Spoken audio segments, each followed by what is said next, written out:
Excellency Mr. Erkki Tuomioja, the Foreign Minister of Finland, it's a great pleasure to have you on the program. You are here on the first visit by a Finnish minister in post-revolution Egypt, and you headed straight to Tahrir. Tell us about your impressions of the square and how were you received by the pro-democracy activists? Well, I visited the square on Monday morning, so there were not too many people around, but all the people that were there, I think, were very positive about my visit, and I was very much impressed by the calm and determination that the people there showed, given what had happened only a few hours before, with actually people being killed by unacceptable violence. And so we have great admiration for the people who started the revolution and who have led it to this point. But we are now also in a very critical point. We want to see the elections move forward. We also want to see a roadmap for completing the whole process with presidential elections, and we don't want to see any more violence. This is not only my opinion or Finnish opinion. I think this is shared by all of us in Europe and indeed in the around region. The world. Yes. Because of the peaceful nature of these protests. They're out there making their demands peacefully. Yes, and there was no evidence of any violence from the demonstrators' side. Finland has been very supportive of the Egyptian revolution and the Arab Spring in general. Tell us more about the support that your country is offering Egypt and about your perceptions of the Arab Spring in general. Well, first, we have to be honest and say that the Arab Spring took also us by surprise. Nobody was really prepared for that, but it shows that you can also have positive surprises in today's world. And perhaps unlike some other countries, we were not embarrassed by any form of, we had normal relations with, of course, the governments in the region, but we did not have any sort of corruptive relations, which... You did not support the autocratic regime? No, and there were no people taking vacations here on invitation from the autocrats and so on.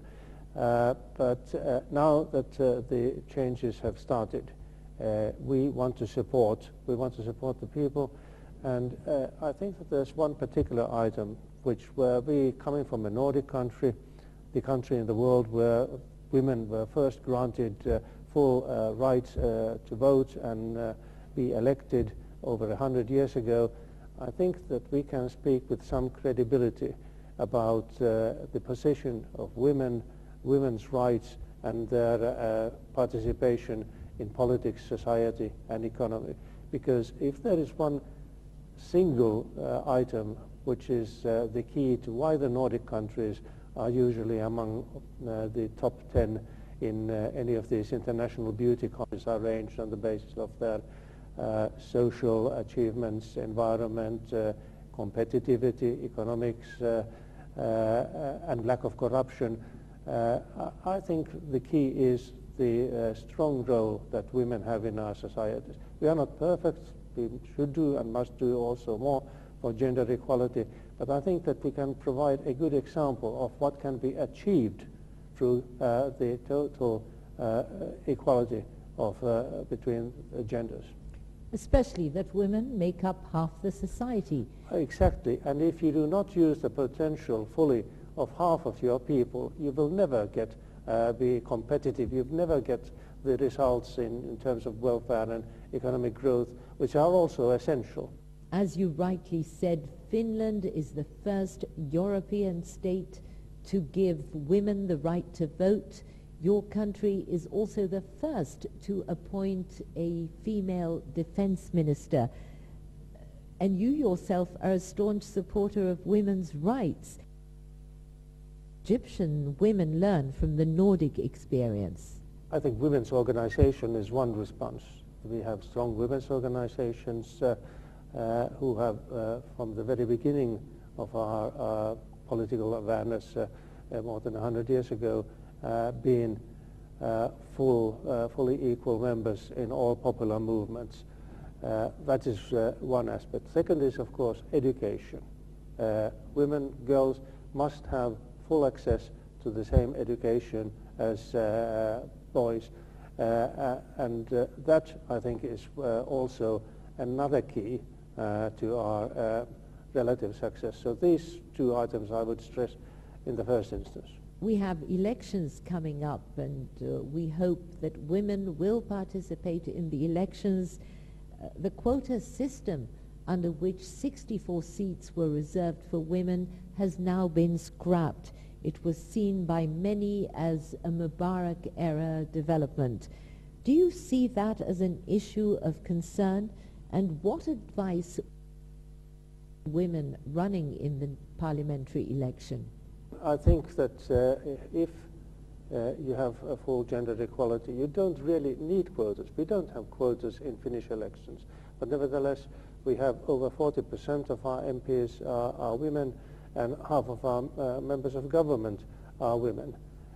And when we do have quotas for nominating, say, commissions or governmental committees or whatever, there we do have quotas, but they are not women's quotas. They are gender quotas that ensure that each gender has at least 40%. And I think for the future that is something which will protect us men.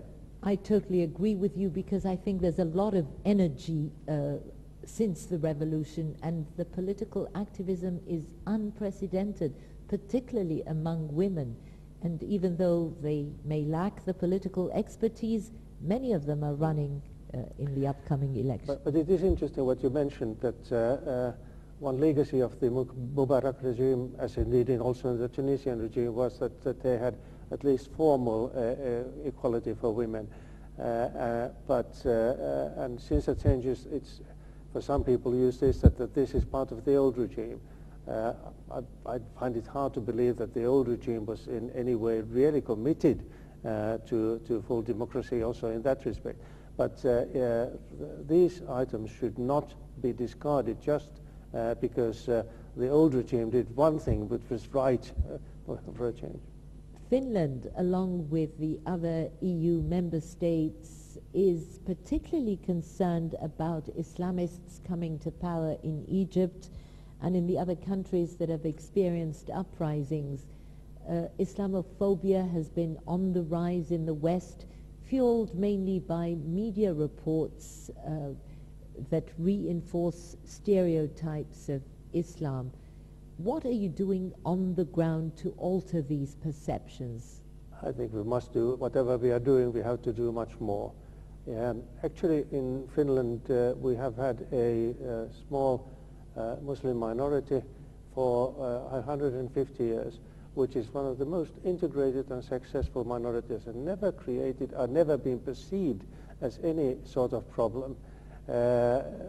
Islamophobia has come about through tendencies within the religion which were alien to the Muslim community in Finland, and which remain alien, I believe, to the vast majority of Muslims. So I don't think that one should label a whole religion.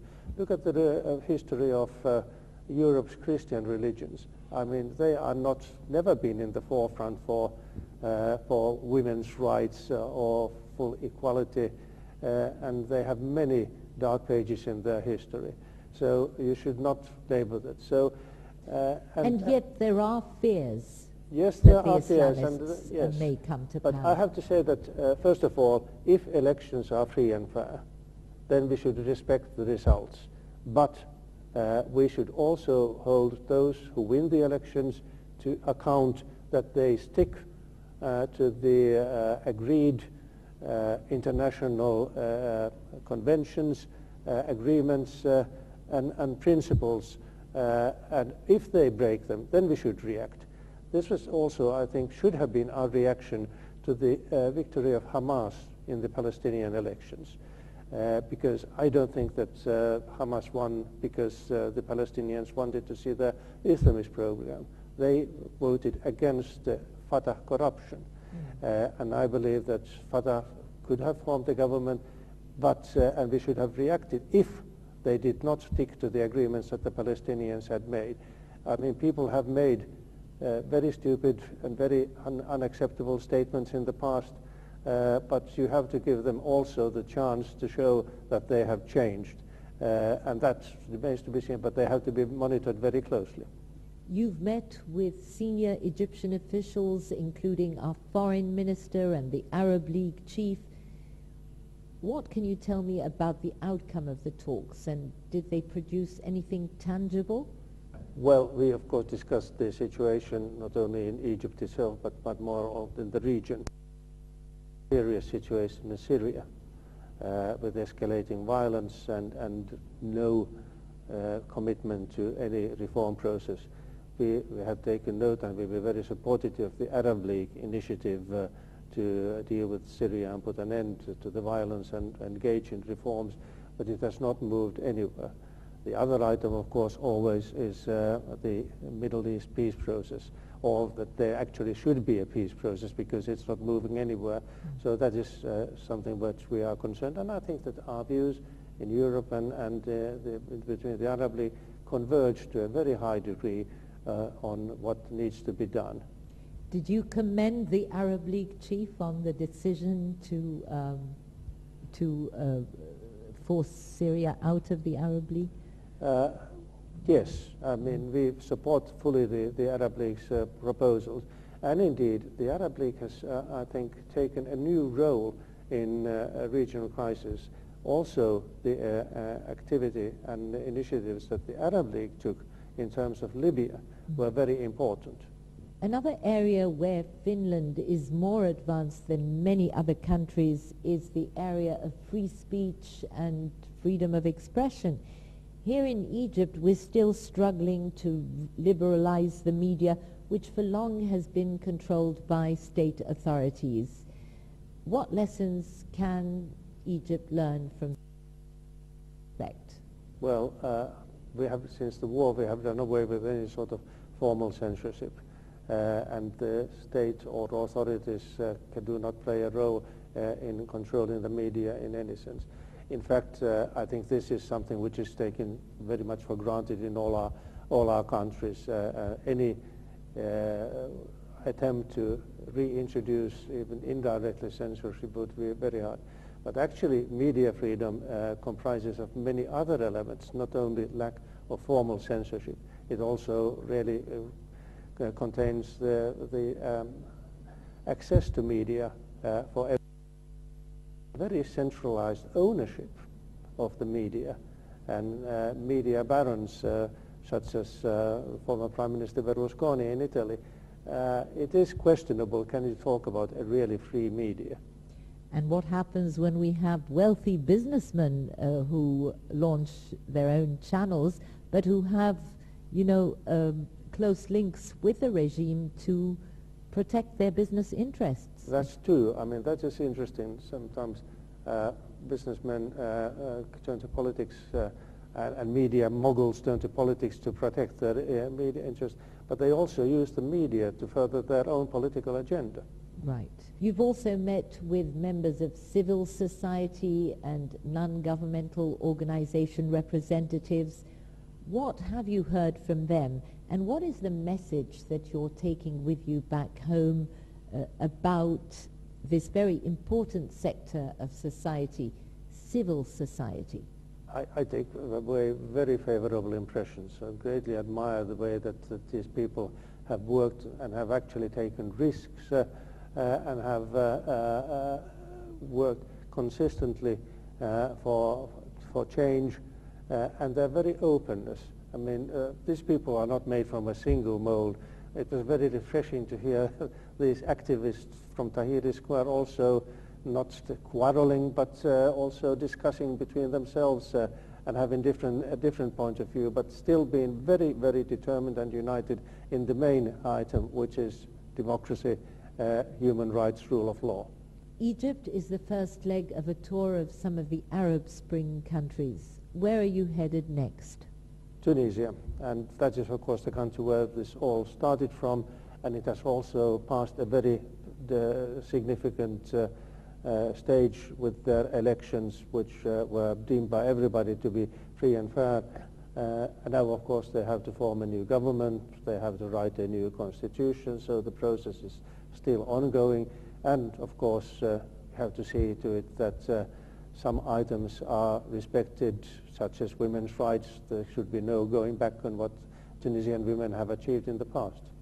Lending support to the Arab Spring countries difficult at a time of economic crisis for the EU? Well, the economic crisis or the euro debt crisis has affected our role because at the very least it has taken our attention or our leaders' attention from the rest of the world and foreign policy, and they have been forced to concentrate on their own crisis.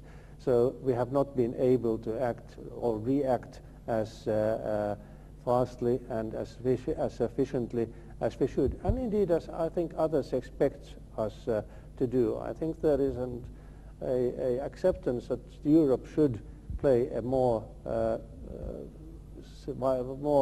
stronger role in global management, not as any sort of, because we don't have any hidden agendas, and it's not, Europe is not a superpower, but its values and its agenda should not be against the interest of anyone else either.